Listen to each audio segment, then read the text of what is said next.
Pichincha Universal, generando noticias. Fernando, buenas tardes, ¿qué tal? ¿Qué tal, Washington? ¿Cómo están?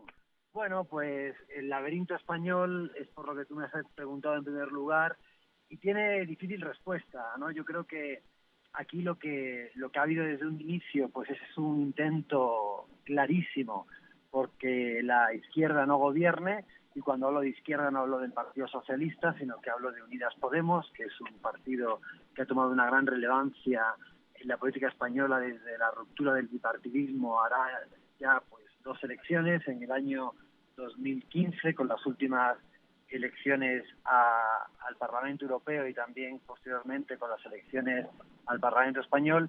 Y bueno, dado que han tomado una cierta relevancia tanto el PSOE como Unidas Podemos, pues están intentando hacer y crear todas las excusas posibles para que, por un lado, se evite que Unidas Podemos pueda entrar en un ejecutivo español, lo cual podría tener además unos perniciosos resultados, en el sentido de que demostraría a la población española de que la izquierda puede gobernar y que probablemente puede gobernar con políticas sociales cuando la propaganda oficial y mediática es tratar de imponer siempre agendas liberales y al mismo tiempo pues tratar de aniquilar un partido que de alguna forma rompió con el bipartidismo y que claramente Sánchez lo que quiere hacer es restituir ese bipartidismo, volver a aquellos dorados años en los que PSOE y Partido Popular estuvieron compartiendo y alternándose en el poder durante los primeros 35 años de la democracia española después de la muerte de Francisco Franco.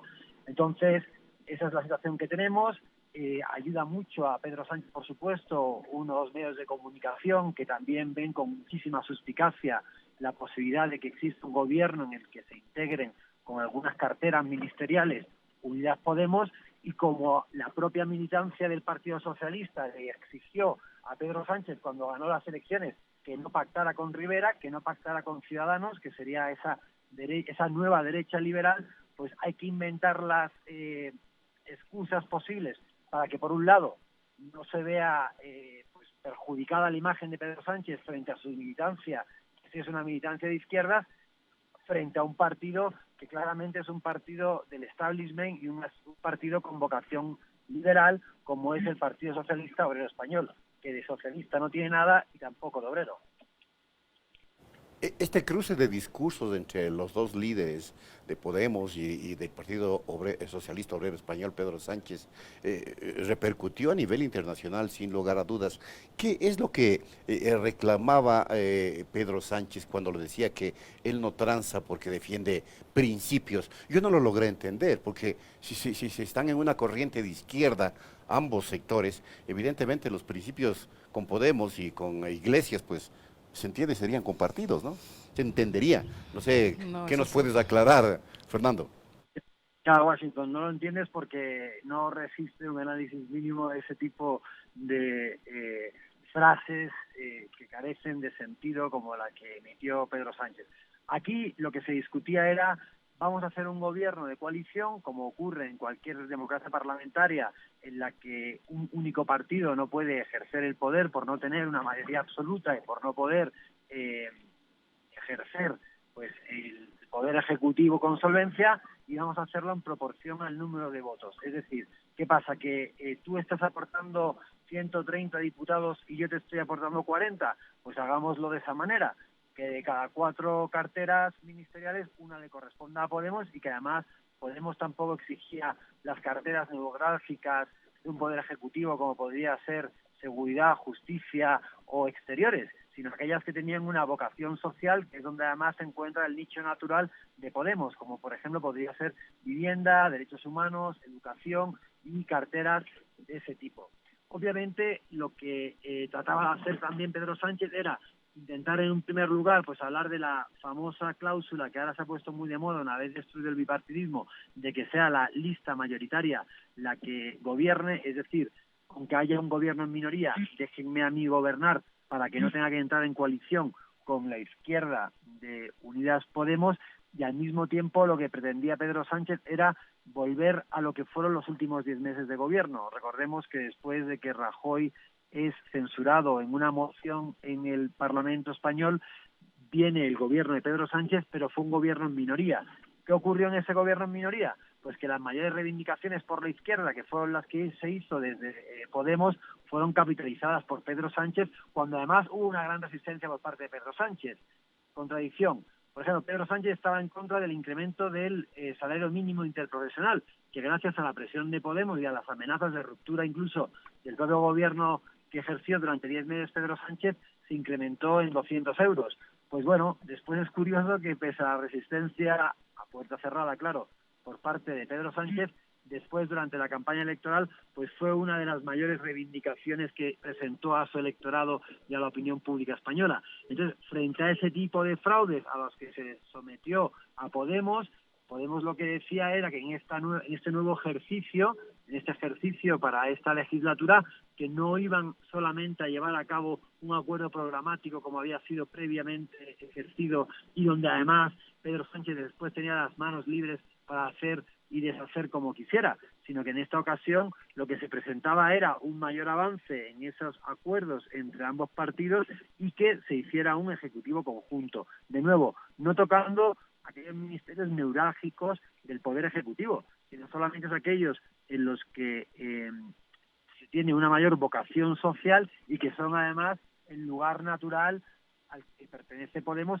y que de alguna manera lo que Podemos obviamente pretendía era demostrar que se puede gobernar desde la izquierda y que no solamente se debe de gobernar con políticas liberales, sino también con políticas sociales. Obviamente esto significa una amenaza para Pedro Sánchez, pues la estrategia inicial de Pedro Sánchez de no permitir un ejecutivo con Podemos le resultó muy beneficioso porque logró capitalizar, como te digo, las reivindicaciones de Podemos y creció exponencialmente de 90 diputados aproximadamente a 130, y esto también tuvo un efecto perjudicial para Podemos, que bajó en 30 diputados casi, de 69 a 42 aproximadamente.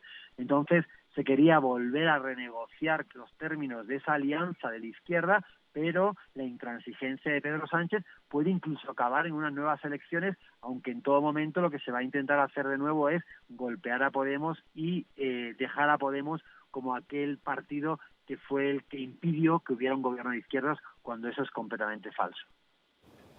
¿Cómo está, doctor Casado? María Isabel Ceballos le saluda. Bueno, hemos visto entonces que en este tema el eslabón más débil fue Podemos. ¿Usted le lee una estrategia para dar algún tipo de salto cualitativo de lo que ha causado esta dinámica a su partido? Hola María Isabel, ¿cómo estás? Pues sí, yo creo que aquí la estrategia es, como te decía antes, pues tratar de volver a ese anhelado bipartidismo que fue destruido por la crisis que asoló a España desde el año 2008 y que produjo que proliferaran desde la izquierda y de la derecha alternativas a lo que había sido el Partido Popular y el Partido Socialista, pero que dado la merma electoral de Unidas Podemos, el Partido Socialista ve la posibilidad de fagocitar completamente a Unidas Podemos, cuando la discusión hace apenas 2 o 3 años era la contraria, la posibilidad del sorpaso, es decir, la posibilidad de que Unidas Podemos pudiera haber superado a el PSOE como el partido de la Perdona izquierda que más votado. interrumpa, Fernando. Ya estaba claro cuál es la estrategia del PSOE, de los socialistas, eliminar a Podemos, pero Podemos tiene una estrategia a esto y en representación precisamente de esas izquierdas unidas que han tenido evidentemente un discurso muy contrahegemónico.